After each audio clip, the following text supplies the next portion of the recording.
जय हिंद दोस्तों, आप सभी को अपना YouTube channel Anmit science classes में स्वागत है। आज हम लोग पढ़ने वाले हैं क्लास 10th का सब्जेक्ट मैथ में चैप्टर नंबर 5 समांतर श्रेणी को आज हम पढ़ेंगे और इसे अच्छे से समझेंगे। अगर आपको समझ में आएगा तो इस सेशन को, इस वीडियो को अपने दोस्तों के पास शेयर कीजिएगा, लाइक कीजिएगा और सब्सक्राइब कीजिएगा। चलिए, जो हमारा पहला क्वेश्चन है एपी का, इसको समझने से पहले कुछ एपी का महत्वपूर्ण सूत्र होता है, जो फार्मूला है, कॉन्सेप्ट है, उसको हम समझ लेते हैं। उसके बाद इस क्वेश्चन को बनाएंगे। देखिए, हमें इससे रिलेटेड कुछ कॉन्सेप्ट आपको हम बताते हैं। जैसे मान लीजिए कि एक एपी में है, कोई एपी में है, उसको हम पहले बताते हैं जो एपी में है। जैसे हम लिख देते हैं 10, 15, 20 ... 100। अब देखिए, जो पहला पद होता है उसे हम A1 कहते हैं। जो पहला पद होता है उसे A1 कहते हैं। जो दूसरा पद होता है उसे A2 कहते हैं। और जो तीसरा पद होता है उसे A3 कहते हैं। जो अंतिम पद होता है उसे AN कहते हैं। अगर पहला पद और दूसरा पद का अंतर कुछ आता है और उतना ही दूसरा पद और तीसरा पद के बीच का अंतर होता है, यानी कि जो पहला पद दूसरा पद के बीच में जितना अंतर आता है उतना ही अगर दूसरा और तीसरा के बीच आएगा या तीसरा और चौथा के बीच आएगा, यानी कि जो अंतर बराबर आएगा, तब जो हमारा श्रेणी दिया रहेगा वो एपी में होगा। अगर अंतर बराबर रहेगा तो एपी में होगा, अंतर बराबर नहीं होगा तब ये जो श्रेणी रहेगा वो एपी में नहीं होगा। जैसे मान लीजिए कि जो ये वाला हम दिए हैं, तो A1 दिया है 10, A2 है 15, A3 है 20, AN 100 है। तो जो पहला जो अंतर होता है इसके बीच का उसे हम D1 कहते हैं, और जो दूसरा अंतर होता है उसे D2, और तीसरा अंतर होता है उसे D3। यही तो डॉट आगे अंतर तक हम लिखते जाएंगे। डी को कहते हैं सार्वत्रिक अंतर, यानी कि कॉमन डिफरेंस। तो जो D1 आएगा उतना ही अगर आता है D2, फिर D3, यानी कि सब अगर बराबर आएगा तब हमारा जो समांतर श्रेणी है, यानी कि जो श्रेणी है वो एपी में होगा, यानी कि समांतर श्रेणी में होगा। अब देखिए, जो हम लिखे ये एपी में है, कैसे है देखिए, जो बीच का अंतर है ना वो इसमें बराबर है, यानी कि D1 अगर निकालेंगे हम D1, तो D1 बराबर होगा यानी कि A2 minus A1, A2 minus A1 होगा, यानी कि A2 है 15, A1 है 10, 15 में से 10 जाएगा तो होगा 5। अब A2 A1 इतना गया, अब A2 निकालेंगे तो A2 होगा D2 बराबर A3 माइनस A2, यानी कि A3 है 20 और A2 है 15। अब इसमें हम घटाएंगे 20 में से 15 तो होगा 5, यानी कि जो हमारा D1 आया है 5, उतना ही D2 आया है 5, यानी कि जो D1 D2 बराबर आ रहा है उतना ही D3 भी आएगा, यानी कि इसके बीच का अंतर क्या आ रहा है, समान आ रहा है। इसके बीच का अंतर समान आ रहा है, तो ये जो हमारा श्रेणी है एपी में है। तो कौन सा श्रेणी एपी में है आप अच्छे से उसे समझ पाइएगा। अब जैसे मान लीजिए कि एपी एक हम लिखते हैं 7, 13 और 15, 18 ... 90 तक। अब देखिए, जो हमारा D1 है, यानी कि पहला अंतर है, पहला कॉमन डिफरेंस है D1, वो आएगा देखिए 6 होगा। कैसे होगा 6? देखिए, D1 निकालने के लिए A2 माइनस A1 करते हैं, तो A2 है 13, A1 है 7, 13 में से 7 जाएगा तो 6, यानी कि D1 आया है 6। अब देखिए D2 जो है, D2, तो D2 निकालने के लिए D2 बराबर होगा A3 माइनस A2, यानी कि A3 15 है, A2 है 13। अब इसको हम घटाएंगे तो ये होगा 2, यानी कि D2 आ गया है 2। तो जो हमारा कॉमन डिफरेंस आ रहा है D1 का मान D2 का D3, यानी कि जो लगातार कॉमन डिफरेंस है वो आ रहा है, वो अलग अलग आ रहा है, यानी कि बराबर नहीं आ रहा है। इसका मतलब है कि ये वाला एपी में नहीं है, ये जो हम दिए हैं वो एपी में नहीं है, जबकि ये एपी में है, क्योंकि इसके बीच का अंतर समान आ रहा है, इसके बीच का अंतर अलग अलग आ रहा है, तो ये एपी में होगा, ये एपी में नहीं होगा। तो एपी आप अच्छे तरह से पहचान पाइएगा। अब देखिए एक सूत्र होता है, जैसे मान लीजिए कि जो हमारा पहला पद है उसको हम कहते हैं ए1। पहला पद यानी कि प्रथम पद को ए1 कहते हैं। ए1 या ए जो हमारा पदों की संख्या है, जो पदों की संख्या है, पदों की संख्या, उसे हम कहते हैं एन। एन हमारा पदों की संख्या है। जो अंतिम पद है यानी कि ए एन है, जो अंतिम पद है, जो अंतिम पद है वो हमारा ए एन है, ए एन है, यानी कि अंतिम पद यानी कि last term. Number of term I first term. अब देखिए एक और होता है सार्व अंतर। सार्व अंतर हमारा डी है, सार्व अंतर डी है यानी कि कॉमन डिफरेंस। तो ये चारों आपको अच्छे से समझना है। एक और होता है पदों की पदों का योग। पदों का योग एक और होता है, पदों का योग यानी कि एसन को कहते हैं पदों का योग, एसन को पदों का योग। अब देखिए इससे कुछ सूत्र बनेगा। सूत्र बनेगा कि ए एन बराबर a plus n minus one into d. N बराबर ये एक फार्मूला होता है a plus n minus one into d. कहीं कहीं एन को एल भी लिखता है या कहीं कहीं टी एन भी लिखता है, बात सेम वही है लेकिन डिजिट चेंज कर देता है। फिर एक और सूत्र याद रखना है, एस एन बराबर एन बटा two into two a plus n minus one into d. ये वाला फार्मूला आपको याद रखना है। दो फार्मूला में मुख्य रूप से आपको याद रखना है एपी बनाने के लिए। और एस एन बराबर इसी को हम लिख सकते हैं एन बटा टू इंटू टू ए है तो ए प्लस ए माइनस वन इंटू डी हम लिख सकते हैं। अब देखिए एस एन बराबर हो जाएगा एन बटा टू इंटू ए है तो ए, अब इस ए सॉरी यहाँ प्लस है, a plus n minus one into d को हम लिख सकते हैं ए एन, तो प्लस ए एन।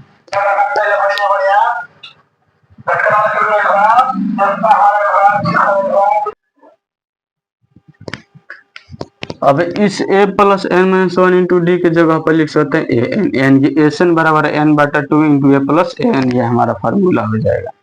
अब चलिए इसको हम मिटाते हैं।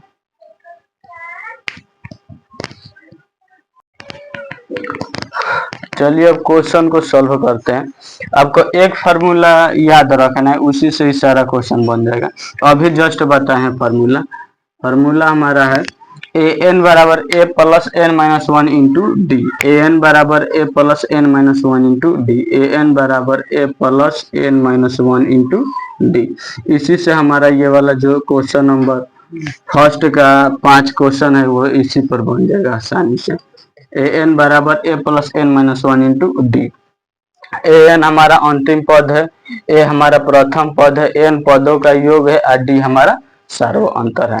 हम यहाँ लिख सकते हैं जहाँ ए एन बराबर अंतिम पद, ए एन बराबर अंतिम पद, ए बराबर प्रथम पद, ए बराबर प्रथम पद, और एन बराबर पदों की संख्या, एन बराबर पदों की संख्या, और डी हमारा है सार्व अंतर। डी क्या है? सार्व अंतर। अब देखिए पहला क्वेश्चन अब हम सॉल्व करते हैं। इसे आप अपने कॉपी में उतार लीजिएगा क्योंकि ये बहुत ज्यादा इम्पोर्टेंट है। अब देखिए पहला क्वेश्चन हमारा है, पहला क्वेश्चन में ए का मान दिया है, डी का मान दिया है, एन का मान दिया और एन का मान पूछ रहे हैं। इसमें कुछ मान दे दिया है और कुछ मान नहीं दिया है। जिसका मान नहीं दिया है उसका मान हमें ज्ञात करना है यानी कि निकालना है। तो इसमें दिया है ए का मान, यानी कि हम लिखेंगे दिया है। जो मान दे दिए उसको हम पहले लिख लेंगे। दिया है ए बराबर 7 और डी बराबर 3, एन बराबर 8 और ए एन का मान इसमें पूछ रहा है। अब देखिए एन का मान, ए एन का मान इसमें पूछ रहा है, तो ए एन बराबर हम जस्ट आपको एक सूत्र यहाँ लिखे भी हैं। ए एन बराबर a plus n minus one into d, हमारा ये फार्मूला होता है। तो सूत्र से इतना विस्तार से आपको कोई नहीं बताएगा। सूत्र से ए एन बराबर a plus n minus one into d. A n का मान पूछ रहा है तो ए एन सेम उसी तरह रहेगा, बराबर ए का मान दे दिया है 7 प्लस एन का मान दिया है 8 माइनस 1, डी का मान दिया है 3। आसानी से हम मान पुट कर दिए हैं। आगे आप देखिए ए एन बराबर 7 का 7 प्लस का प्लस 8 में से एक जाएगा तो 7, इंटू में 3 है तो इंटू में 3। ए एन बराबर अब देखिए 7 प्लस 17 का 21, अब इसको जोड़ेंगे तो ये होगा 28, तो इसलिए ए एन बराबर होगा 28 हमारा करेक्ट आंसर होगा। यानी कि पहला का आंसर होगा 28, पहला का ए एन का मान निकल गया है 28। इसी तरह आप ये चारों का चारों और जो 4 बचे वो बना पाइएगा आसानी से इसी फार्मूला से, लेकिन हम बता देते हैं आपको, समझ लीजिए। अब देखिए, अब जो 2 नंबर क्वेश्चन है उसे देखिए। 2 नंबर दिया है, 2 नंबर में हम लिखेंगे दिया है। 2 नंबर क्वेश्चन यहाँ बनाते हैं। 2 नंबर जो दिया है उसको पहले हम लिख लेंगे, दिया है। देखिए ए का मान दिया है -18, ए बराबर -18, और डी का मान इसमें पूछ रहा है, यानी कि 2 नंबर में डी का मान पूछ रहा है। एन का मान 10 दिया है, एन बराबर 10, और ए एन का मान दिया है 0, यानी कि डी का मान पूछ रहा है, ए का मान, एन का मान और ए एन का मान दे दिया। आगे देखिए अब सूत्र से ए एन बराबर होता है a plus n minus 1 into d. A n का मान है 0, तो 0 हम रख दिए यहाँ आसानी से। बहुत ही सिंपल तरीका है इसे बनाने के लिए, बस ये वाला फार्मूला पे याद रखिए, बन जाएगा। ए एन का मान 0 बराबर ए का मान -18 प्लस एन का मान 10 माइनस 1, और डी का मान पूछ रहे तो डी को उसी तरह रहने दीजिए। अब -18 उस तरफ है तो इधर आएगा तो प्लस होगा, यानी कि +18 बराबर, अब ये घटेगा तो 9 होगा, डी है तो डी है। अब डी में 9 उधर गुणा कर रहा है तो इस साइड आएगा तो भाग करेगा, यानी कि 18 बाटा डी होगा।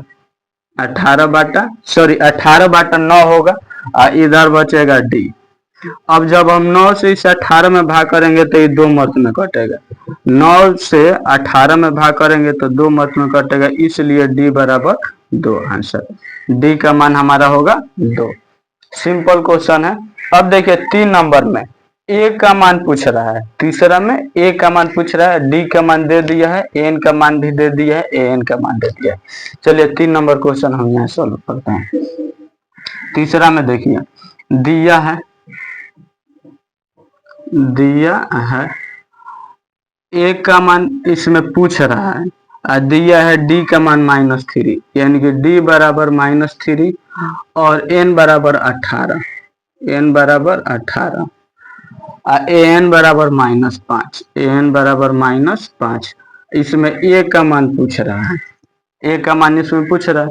अब हम सूत्र का यूज करेंगे, यानी कि सूत्र से ए एन बराबर a plus n minus 1 into d हमारा फार्मूला होता है। अब देखिए ए एन का मान इसमें -5 दिया है, बराबर ए का मान पूछ रहे तो ए उसी तरह सेम रहेगा, प्लस है तो प्लस। एन का मान इसमें दिया है 18, देखिए तीसरा में एन का मान दे दिया है 18, एन का मान हम यहाँ रख देंगे 18, -1 है तो -1, और डी का मान दिया है -3, डी का मान दिया है -3। अब आगे देखिए -5 है तो -5 सेम रहेगा, बराबर ए प्लस 18 में से 1 जाएगा तो 17 होगा, गुणा -3, -5 बराबर ए प्लस माइनस का है कि दोनों गुणा में है, ये वाला गुणा में है, तो इसके आगे चिन्ह है माइनस का और इसके आगे है प्लस का, तो चिन्ह गुणा करेगा तो यहाँ पर हो जाएगा माइनस, क्योंकि माइनस में माइनस गुणा करेगा तो प्लस, प्लस में प्लस गुणा करेगा तो प्लस, माइनस में प्लस करेगा तो माइनस, और प्लस में माइनस गुणा करेगा तो माइनस। यहीं से देखिए इसके आगे प्लस है, इसके आगे माइनस है, तो प्लस माइनस माइनस, 17 × 51। और -51 उस तरफ है, और जब हम उसको इधर लाएंगे तो वो प्लस में हो जाएगा, यानी कि -5 + 51 बराबर ए होगा। अब ये घटेगा तो 46 होगा, यानी कि ए, तो इसलिए ए बराबर हमारा आंसर हो जाएगा 46। 3 नंबर क्वेश्चन आसानी से बन गए, इसका आंसर होगा 46। इसका आप एक स्क्रीनशॉट ले सकते हैं, ले लीजिए एक स्क्रीनशॉट।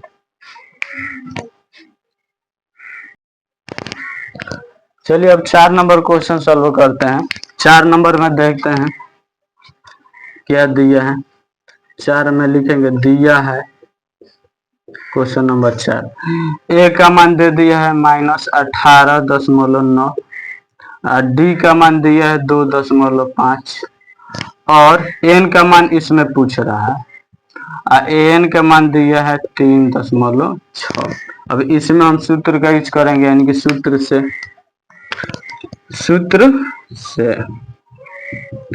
से ए एन बराबर a plus n minus 1 into d. A n का मान दे दिया है 3.6 बराबर ए का मान दिया है -18.9 प्लस एन का मान पूछ रहा है, तो एन उसी तरह रहने देंगे, -1 है तो -1, डी का मान दिया है 2.5।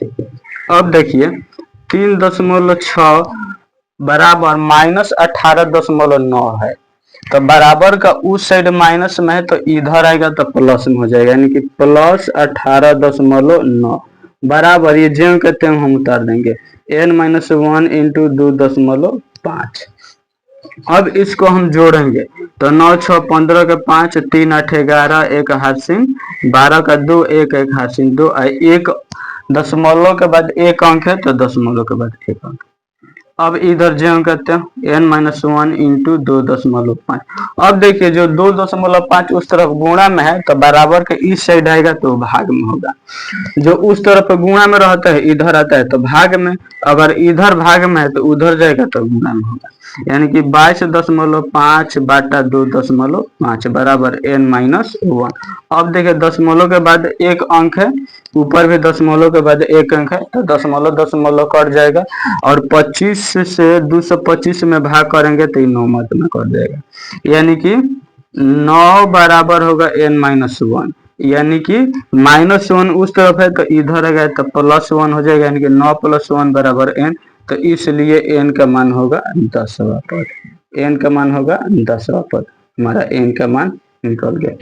क्वेश्चन अगर आप समझ रहे होंगे तो अपने दोस्तों के पास शेयर कीजिएगा और सब्सक्राइब भी कीजिएगा, लाइक भी कीजिएगा। अगला क्वेश्चन अब देखिए 5 नंबर। 5 नंबर में दिया है इसमें दिया है ए का मान दिया है 3.5, ए बराबर 3.5, डी बराबर 0 और n बराबर 105, n बराबर 105 और an का मान पूछ रहा है। इसमें भी सूत्र का यूज करेंगे। सूत्र हमारा होता है an बराबर a plus n-1 into D. देखिए इसी सूत्र का हम यूज कर रहे हैं, इसी सूत्र पर पूरा एपी निर्भर है और इसी सूत्र से एपी समाप्त हो जाता है, तो आप इस सूत्र को याद रखिएगा। ऑब्जेक्टिव में भी पूछता है सूत्र से an बराबर a plus n-1 into D. an का मान पूछ रहे तो an सेम उसी तरह रहेगा, a का मान है 3.5 प्लस n का मान है 105 -1 है तो -1 और d का मान है 0। अब देखिए 0 किसी भी संख्या में गुणा करता है तो आंसर होगा 0। जैसे मान लीजिए हम एग्जांपल में आपको बता रहे हैं कि 0 a में गुणा करेगा तो हो जाएगा 0। अब देखिए 0 में a भाग करेगा तो इसका आंसर होगा इनफाइनाइट। अब देखिए a में 0 भाग करेगा तो इसका आंसर होगा 0। ये तीनों कंडीशन आपको याद रखना है। अब जैसे मान लीजिए 10 में 0 भाग करेगा तो इसका आंसर हो जाएगा 0, लेकिन 0 में 10 भाग करेगा तो इसका आंसर होगा इनफाइनाइट। 0 का ये कंडीशन आप याद रखिएगा। 0 किसी भी संख्या में गुणा करेगा तो 0, और 0 किसी संख्या में भाग करेगा तो 0, और 0 में अगर कोई संख्या भाग करेगा तो इनफाइनाइट। ये आप देखिए किसी के पार में अगर 0 रहेगा तो उसका मान होगा 1, देखिए 1 के पावर में 0, इसका मान होगा 1, या 1000 के पावर में मान लीजिए है 0, तो इसका भी मान होगा 1। 0 एक लॉजिकल डिजिट है, इसे आप समझिएगा, बहुत ही कॉन्सेप्ट बेहतरीन है। अब देखिए ए एन बराबर क्या होगा, 3.5 प्लस, अब 0 किसी भी संख्या में गुणा करेगा तो इसका आंसर होगा 0।